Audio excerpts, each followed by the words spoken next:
Ever wake up with that crushing weight on your chest, that feeling like you just can't anymore? It's not physical exhaustion, not laziness. It's something much deeper, much scarier. It's like every cell in your body is screaming for a break, a breath, an escape from this thing you call life. You stare at the ceiling and think, what's the point? What's the point of getting up, of going on, of pushing through this routine that feels more and more meaningless? And the worst part is, you can't explain it to anyone, because from the outside, your life might even look good. You've got a job, maybe a family, friends, a few notches on your resume. But inside there's a void so immense, it swallows any attempt at joy, any small victory, any moment that should feel satisfying.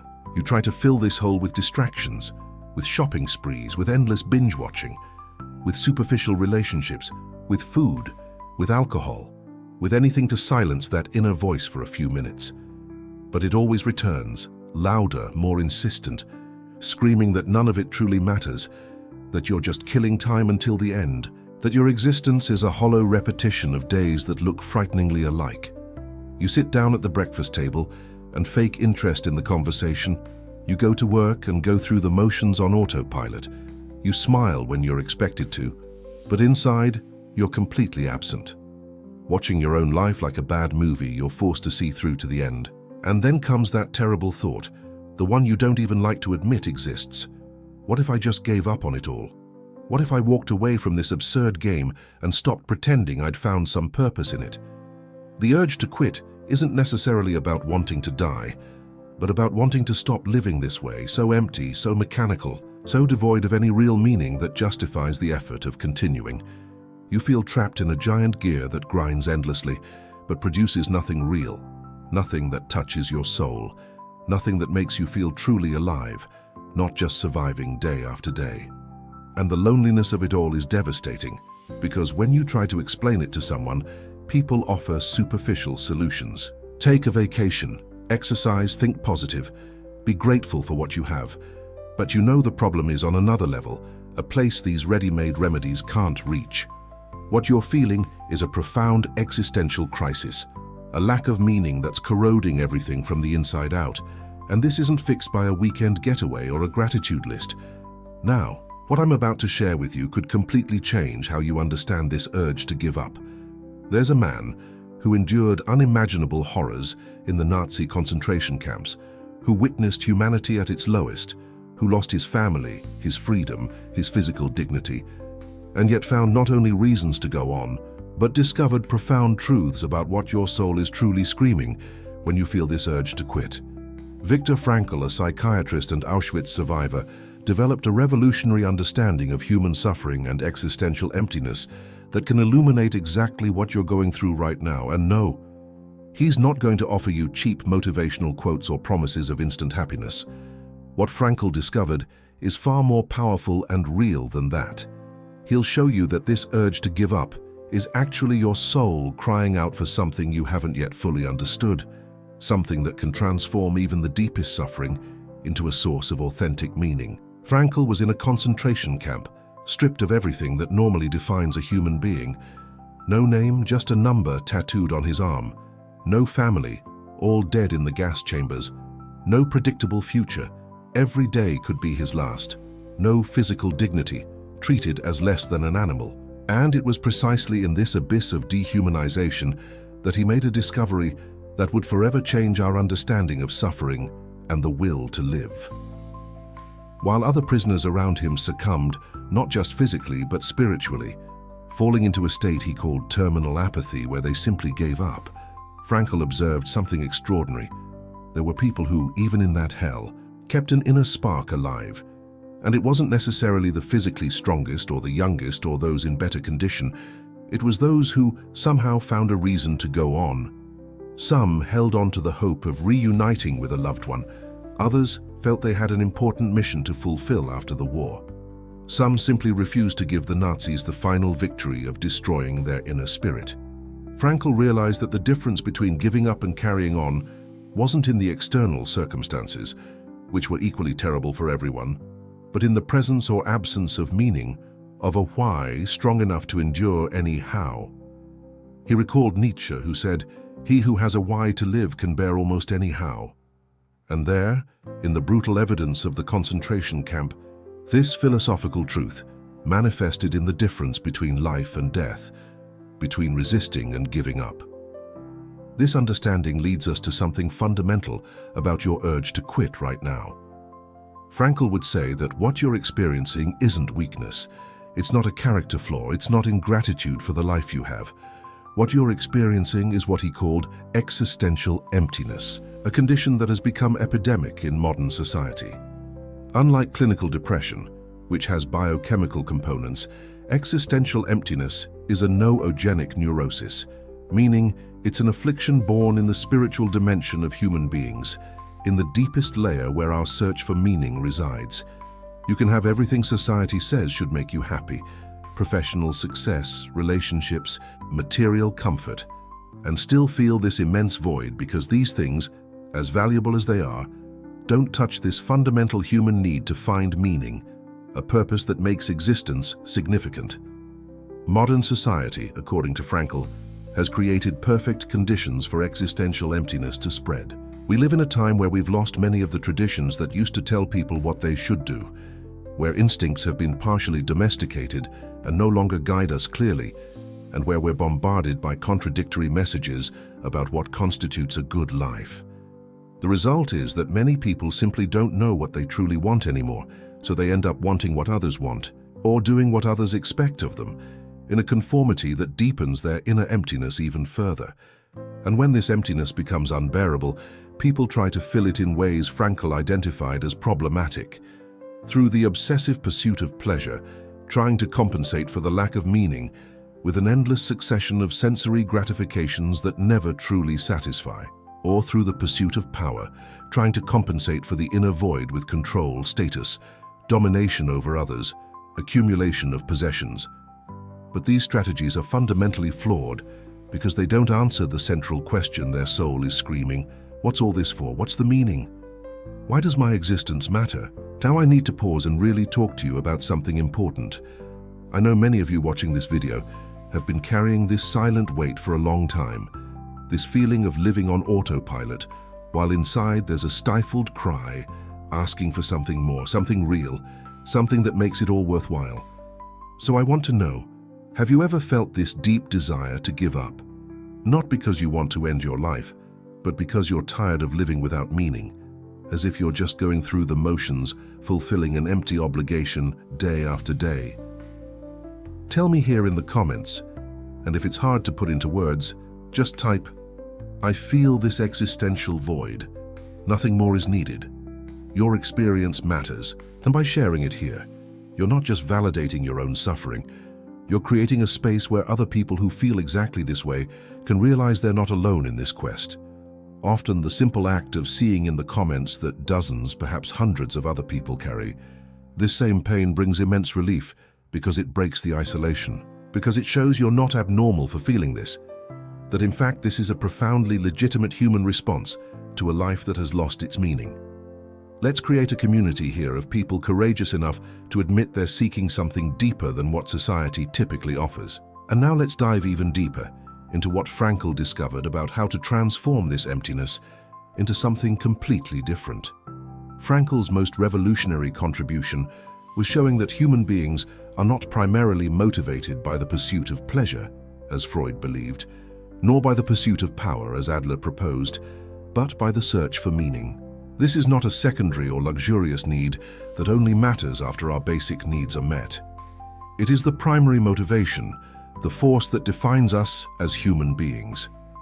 And here's the truly transformative insight. Meaning cannot be given to you by anyone, cannot be found in any self-help book, cannot be bought or inherited. Meaning must be discovered by you, and it is unique to each person, to each situation, to each moment of life. Frankl used to say that asking for the meaning of life in general is like asking the world chess champion for the best move in chess. There is no absolute best move. There is the best move for that specific situation on the board. Similarly, there is no universal meaning of life that serves everyone. There is the meaning you can discover in your specific situation, with your unique gifts, your particular circumstances, your concrete possibilities. And here comes something that might seem harsh, but is profoundly liberating.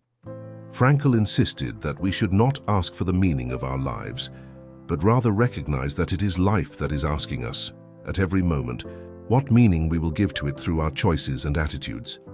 You are not a passive observer, waiting for meaning to magically appear. You are called to actively respond to the situations that life presents. And this response cannot be abstract or merely intellectual. It must be concrete, embodied in real actions and attitudes. Frankl identified three main paths through which we can discover meaning in life. The first is through something we create or do, some work, some achievement, some contribution to the world.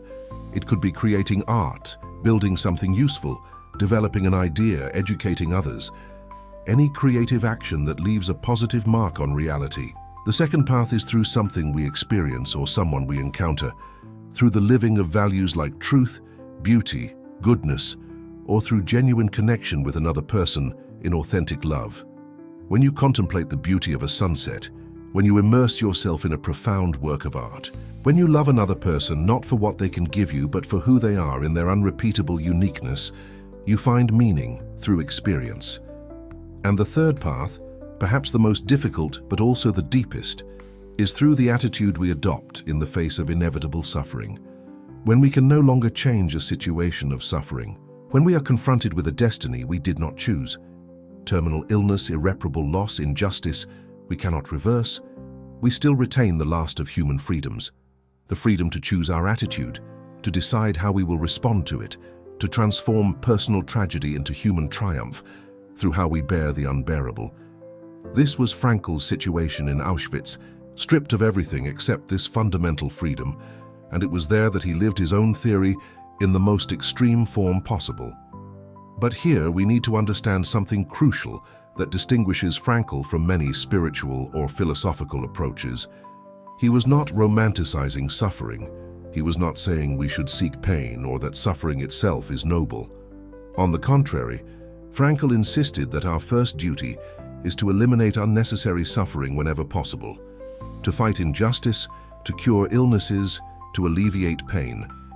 What he said is that there is a type of suffering that is inevitable, that is part of the human condition, and that in the face of this inevitable suffering, our task is not to eliminate it, as that would be impossible, but to find meaning in it, to transform it through the attitude we adopt. And here is the deepest paradox. When you find meaning in suffering, when you can see your suffering as part of a larger narrative that has purpose, suffering ceases to be just meaningless pain and becomes something that can strengthen you, mature you, make you more human. Frankl told the case of an elderly patient who was deeply depressed after the death of his wife, with whom he had been married for decades. The man could find no reason to go on living without her. Frankl asked, "What would have happened if you had died first and your wife had been left behind?" The man replied, "Oh, doctor, it would have been terrible for her. She would have suffered immensely." Then Frankl said, "You see, she was spared that suffering, and you are the one paying the price for it by surviving and feeling the longing. Your suffering has meaning. It spared the person you loved most from going through it." The man said nothing, just squeezed Frankl's hand and left the office, but his posture had changed. The suffering was still the same, but now it had meaning, and that completely transformed the experience. This understanding brings us back to your desire to give up. Frankl would say that this desire isn't the real problem, it's the symptom. The real problem is the absence of meaning, the existential void that makes life unbearable because it seems to have no purpose. And the solution isn't to force yourself to continue through sheer discipline or artificial positive thinking. The solution is to find or create meaning, to discover what only you can contribute to the world, that unique answer only you can give to the questions your specific situation is posing. And Frankl had a radical vision about this. He believed that every person has a unique calling or mission in life, a concrete task that needs to be fulfilled. This mission may be grand or small in the eyes of the world, it may be recognized or completely anonymous, but it exists and is waiting to be discovered and realized. And here's the crucial point. This mission cannot be replaced or repeated. You are irreplaceable in its fulfillment, just as your life is unrepeatable and unique. When you start to see your life this way, as a unique task entrusted to you, as a specific question only you can answer, as a particular contribution the world is waiting for from you, everything changes. You are no longer just passing time until you die. You are engaged in a meaningful mission. You are no longer a passive spectator of your own existence. You are an active protagonist, responding to the unique call your life represents. And this doesn't mean life becomes easy or that suffering disappears. It means there is now a why strong enough to bear almost any how.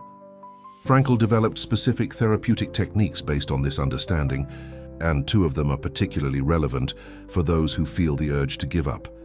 The first is what he called de-reflection. Often, when we're caught in the existential void, we develop hyper-reflection. We become obsessed with ourselves, constantly ruminating about our emptiness, our unhappiness, our lack of meaning. And the more we think about it, the worse it gets, creating a vicious cycle. De-reflection is the opposite movement, directing attention outward, away from yourself towards something or someone in the world who needs you, toward a cause that deserves your engagement, toward a person who can benefit from your presence.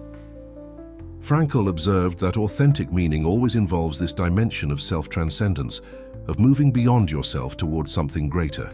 When you stop asking what you want from life and start asking what life wants from you, when you stop focusing on your own happiness and start focusing on how you can contribute, you paradoxically find both meaning and a deeper form of satisfaction. The second technique is paradoxical intention, which Frankl used especially for anxieties and phobias, but which has broader application. The principle is that when you desperately try to avoid or combat something, you often end up intensifying precisely what you fear. So, paradoxical intention involves deliberately and even humorously wishing for or exaggerating exactly what you fear. In the context of the existential void and the desire to give up, this can mean stopping the desperate fight against these feelings as if they were enemies to be eliminated immediately, and instead recognizing them as important messengers, bringing crucial information about something that needs to change in your life. When you stop fearing the void and start investigating it with curiosity, asking what it's trying to tell you, what call you're ignoring, what meaning you've set aside, the void can transform from torture into a teacher. And here we need to address something Frankl emphasized constantly: responsibility. You are absolutely free to choose your attitude and your response in any situation, but this freedom comes with inescapable responsibility. You are responsible for finding and fulfilling the unique meaning of your life. No one else can do that for you. This responsibility may seem heavy, especially when you're already exhausted by the desire to give up, but Frankl saw in it a source of fundamental dignity. You are not a passive victim of circumstances. You are not a plaything of fate without agency. You are a free and responsible human being, capable of taking a stand in any situation, capable of choosing who you will be even when you cannot choose what happens to you. And this responsibility is not just individual, it has a profound temporal dimension. You are responsible to your own life, but also to the future, to the possibilities yet unrealized, to the contributions only you can make. Frankl had a powerful view of the past, present, and future. He would say that while the future is uncertain and the present is fleeting, the past is the most secure part of our existence. Everything you have ever done, all the experiences you've had, all the loves you've lived, all the works you've created, all of it is safe in the past. Nothing and no one can take it away from you. You are constantly harvesting and storing your life in the granary of the past, and nothing that has been genuinely lived can be destroyed. This view completely transforms how we see the passage of time and aging. We are not losing possibilities as we get older, we are accumulating achievements. An elderly person may not have many possibilities ahead, but they have a rich past where they realized countless possibilities, transformed potentials into actualities, and that cannot be undone. But let's return to the central question: what to do with your desire to give up now, today, in this concrete moment? Frankl would offer not a ready-made script, but questions for you to explore. First, what meaning can you discover in this specific situation you are experiencing? What is your life asking of you now? What need in the world around you could you meet? What suffering of another person could you alleviate? What beauty could you create or contemplate? What love could you offer or receive? Second, what options are available to you right now, even if they seem small? You don't need to overhaul your entire life at once. You need to take the next concrete step in front of you. Frankl often emphasized that we shouldn't ask about the general, abstract meaning of life, but about the concrete meaning of a specific situation. What can you do today, right now, in this very hour that holds some meaning? Third, is there any unavoidable suffering in your life that you're simply trying to avoid, but could transform through the attitude you adopt towards it? Some loss, some limitation, some injustice that, while it can't be eliminated, can be endured in a way that makes you deeper, more compassionate, more human. And fourth, perhaps most importantly, are you living your own life? Or are you living the life others expect of you? Are you following your own unique calling, or are you trying to fill roles that society has defined? Because one of the deepest causes of existential emptiness is the betrayal of one's own authenticity. When we live according to what we should be in the eyes of others, instead of becoming who we are genuinely called to be. Frankl had a powerful metaphor. He said, we shouldn't try to discover the meaning of life in general, just as we don't ask for the best chess move without knowing the position of the pieces. But he also said that while each situation demands a unique response, something remains constant, the imperative to take responsibility for one's own existence, to not shy away from life's difficult questions, to respond with integrity and authenticity to what each moment asks of us. If these ideas are starting to resonate with something deep within you, if you feel you've finally found an approach that respects the complexity of your suffering without offering superficial solutions, I want to invite you to something. This channel exists precisely to explore these profound existential questions, to delve into the thought of Viktor Frankl and other humanist philosophers who offer real pathways to transform emptiness into meaning, suffering into growth, despair into purpose. Every week we bring you new videos exploring different aspects of logotherapy, the search for meaning, existential responsibility. You don't have to walk this journey of self-discovery alone. There's an entire community here of people brave enough to face life's big questions, to admit their vulnerability, to seek authenticity in a world that often values superficiality. If you feel this is your place, if you want to continue exploring these deep territories of the human soul, click the subscribe button now. Together, we'll investigate what it means to live a truly meaningful life, not through empty promises or superficial motivation, but through an honest confrontation with the human condition and the discovery of the unique meaning each of us can realize. And now, we need to acknowledge that Frankl doesn't offer a magic cure for existential emptiness. What he offers is far more valuable, a framework for understanding this emptiness as a symptom of something important, as a call to something greater, as an opportunity for profound growth. He shows that emptiness is not a flaw in you, not a character defect, not a sign that you are weak or ungrateful.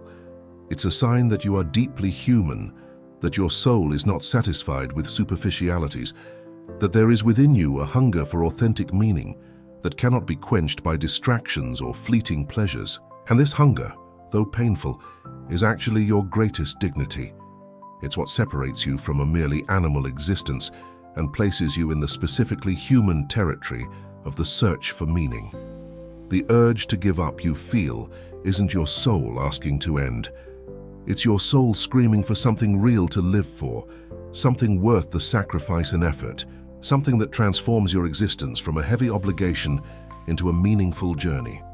Frankl lived this in the most extreme way possible, in a place where giving up would have been perfectly understandable, where life had been reduced to its most brutal and degrading form. And even there he found that human beings can find meaning, can maintain their inner dignity, can choose who they will be regardless of external circumstances.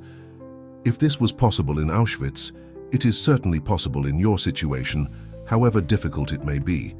And this doesn't minimize your suffering, doesn't invalidate your pain, doesn't suggest you should simply get over it. It acknowledges that your suffering is real and legitimate, but insists that even within that suffering, there is the possibility of finding meaning, of discovering something that makes it all part of a larger narrative with purpose and direction. So here's the fundamental truth Frankl wants you to understand. You may not control what happens to you. You can't always change your external circumstances. You can't eliminate all suffering from life. But you always retain the freedom to choose your attitude, to decide what it means, to transform even the most terrible experience into something that strengthens you instead of destroying you. This freedom is inviolable. It's the essence of human dignity. It's what the Nazis couldn't take from Frankl even when they took literally everything else. And this freedom comes with a question only you can answer. Faced with the life you have now, with all its limitations and possibilities, what meaning will you choose to find or create? What unique contribution will you offer? What stance will you adopt in the face of the inevitable? How will you transform your pain into depth, your emptiness into seeking, your despair into determination? These are not rhetorical or abstract philosophical questions. They are the most practical and urgent questions of your existence, and the answer won't come from any book, any video, any guru. The answer is within you, waiting to be discovered through concrete action, genuine engagement, the courage to be authentic even when it's difficult, especially when it's difficult. Frankl believed that each person carries within them an intuitive knowledge of their life's meaning, a deep wisdom about their unique calling. But this knowledge is often buried under layers of social conditioning, fear, conformity, distraction. Your task is to dig through those layers, to listen to the authentic voice of your own conscience, which knows, even when you think you don't, what you should be doing, who you should be becoming, how you should be living. And to close, I want to leave you with this. Your urge to give up is telling you something important. It's telling you that the life you're living now isn't aligned with who you truly are, with what you genuinely value, with the meaning you could be fulfilling. And this message, though painful, is a gift. It's your soul refusing to accept an empty existence. It's your deep humanity resisting mediocrity. It's your consciousness calling you to something greater. Don't silence this voice with distractions or anesthetics. Listen to what it's truly saying. And then, instead of giving up on life, give up on the empty way of living that brought you here. Give up on the expectations of others that aren't yours. Give up on the conformity that suffocates your authenticity. Give up the pursuit of superficial happiness and embrace the pursuit of deep meaning. Because in the end, as Frankl discovered in the darkest corners of human experience, humans don't need a life without suffering. Humans need a life with meaning.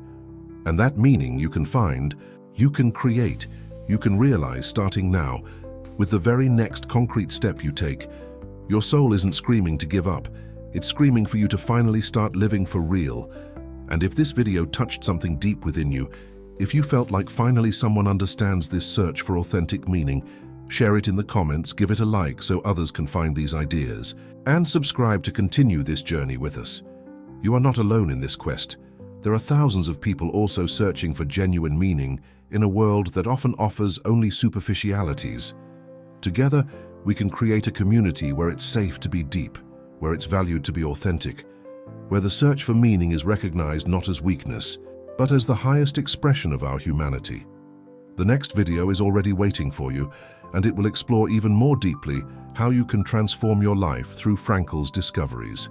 See you there for the continuation of this journey of discovery and transformation.